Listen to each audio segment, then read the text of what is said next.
Agriculture in the state of Georgia, I believe, something like $71 billion industry, and serving on the agriculture authorization and then the agriculture appropriations committees, I learned so much about agriculture from the field to the plate and anything that can happen to food in between those two steps. And in terms of Georgia, you think about Vidalia onions, known all over the world. You think about poultry from Georgia, eaten all over the world.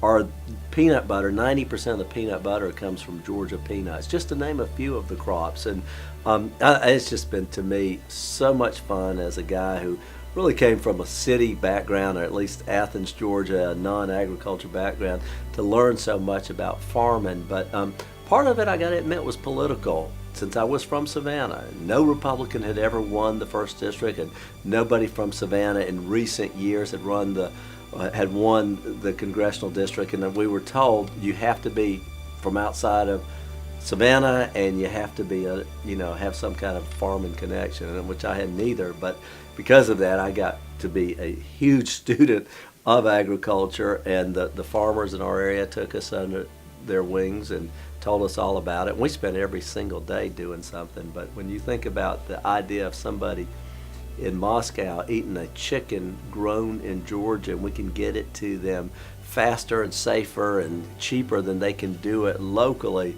that is an absolute miracle.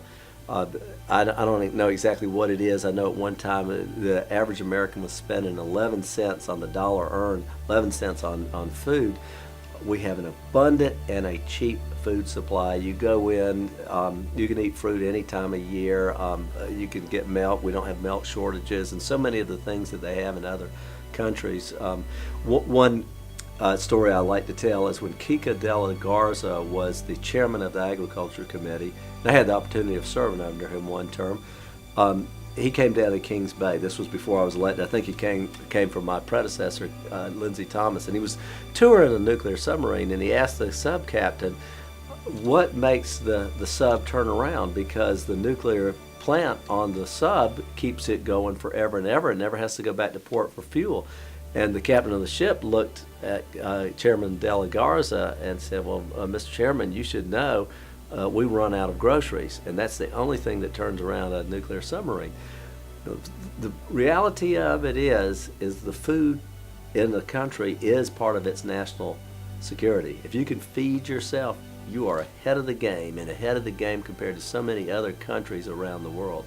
We export food, we donate food, we're overweight because of our successful agriculture policy, and I was just proud to have a small role in it.